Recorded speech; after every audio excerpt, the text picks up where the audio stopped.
Bonjour tout TV Africa, madame, monsieur, bonjour et bienvenue dans ce nouveau numéro du Ketingo. Qu'est-ce qui s'est réellement passé au Burkina Faso dans la nuit du 26 au 27 septembre 2023? Dans un communiqué publié ce 28 septembre, le gouvernement burkinabé a indiqué avoir déjoué une tentative de coup d'État.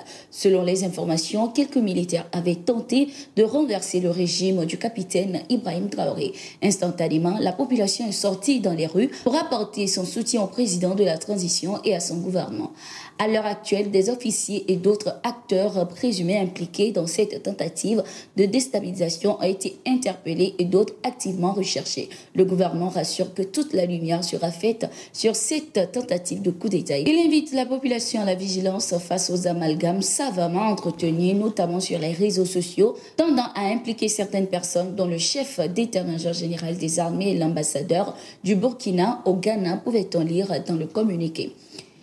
Plus tard, le tribunal militaire de Ouagadougou a annoncé à son tour l'ouverture d'une enquête et lancé un appel à témoins en raison de la récurrence de ces tentatives de déstabilisation. À cet effet, le tribunal a également encouragé toute personne pouvant fournir des informations utiles à la recherche de la vérité à se faire entendre. Le capitaine Ibrahim Traoré, de son côté, a remercié les Burkinabés pour leur veille continue et a rassuré de sa détermination à conduire la transition à bon port en dépit de l'adversité et des différentes manœuvres pour stopper la marche inexorable vers la souveraineté. Selon les analystes sur le continent, si les Occidentaux peuvent préparer un plan pour éliminer le général Abdourahmane Tiani ou déstabiliser le Niger, ils peuvent concocter également un plan pour renverser le président de transition burkinabé, le capitaine Ibrahim Traoré. En effet, le bureau de presse du service des renseignements extérieurs russe a révélé il y a quelques jours que les États-Unis seraient en discussion avec leurs partenaires potentiels sur de possibles plans d'assassinat contre le président de transition du Niger. Ces révélations ont été relayées par le média russe Sputnik. Pour l'heure, aucune déclaration n'a été faite par les États-Unis pour démentir ces accusations. Le Bénin vient de démentir les affirmations selon lesquelles le pays planifierait l'accueil d'une base militaire française sur son sol. Selon le porte-parole du gouvernement Wilfried Léandre Mbedi, le Bénin n'a pas pour projet d'accueillir une base militaire française. C'est absolument une fausse information. Il n'y a aucune base militaire en construction au Bénin. Il n'y a aucun accord militaire entre le Bénin et la France qui demande qu'une base soit installée ici. Il n'y a aucun projet en perspective d'accueillir une base ou des troupes qui seraient parties de tel ou tel pays. Ce sont des élucubrations, a-t-il indiqué.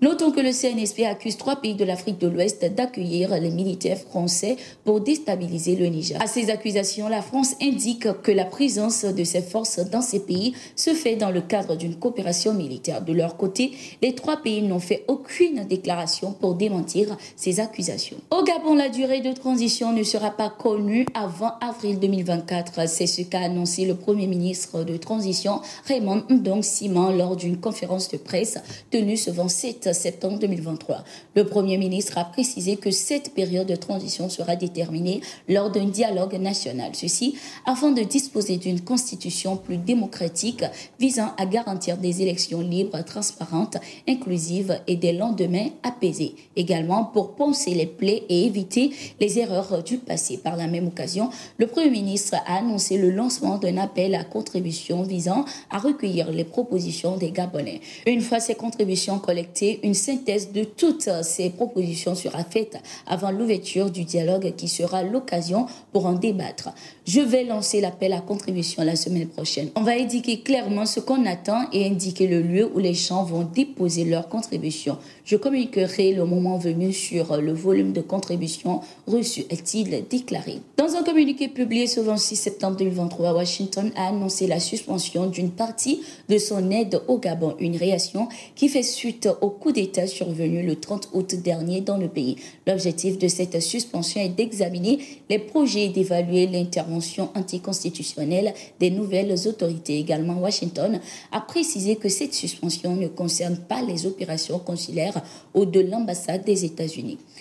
Nous poursuivons nos opérations gouvernementales au Gabon, y compris diplomatiques et consulaires, en soutien aux citoyens américains, a indiqué Anthony Blinken. La diplomatie américaine a affirmé également se conformer aux mesures prises par les organisations sous-régionales, entre autres CEMAC, CEAC et l'Union africaine qui ont déjà suspendu le Gabon. Le Soudan du Sud et la Russie renforcent leur coopération lors d'une rencontre. Le président russe Vladimir Poutine a promis son aide dans le domaine sécuritaire à son homologue sud-soudanais Salva Kiir. Lors de ce rendez-vous entre les deux chefs d'État, les discussions ont tourné autour des questions de stabilité et de sécurité régionale. Le président russe Vladimir Poutine a indiqué par la même occasion que les relations entre les deux pays se développent de manière très intense. Nous avons été l'un des premiers pays à reconnaître la souveraineté et l'indépendance du Soudan du Sud. Je dois dire que nous pensons qu'il reste beaucoup à faire en premier lieu dans le domaine du développement économique, a déclaré le président Vladimir Poutine. C'était tout pour l'édition de ce jour. Merci d'être resté avec nous. Nous sommes en continu sur nos différentes plateformes et sur notre site d'information, le www.tourafrica.com. La marque des VIP. C'est naturel conservé et soigné, enrichi en vitamines A, E et C, peau d'ange, agit directement sur votre peau, la rend plus nette et plus éblouissante. Peau d'ange, l'original, votre peau est éblouissante, tel l'éclat d'un ange.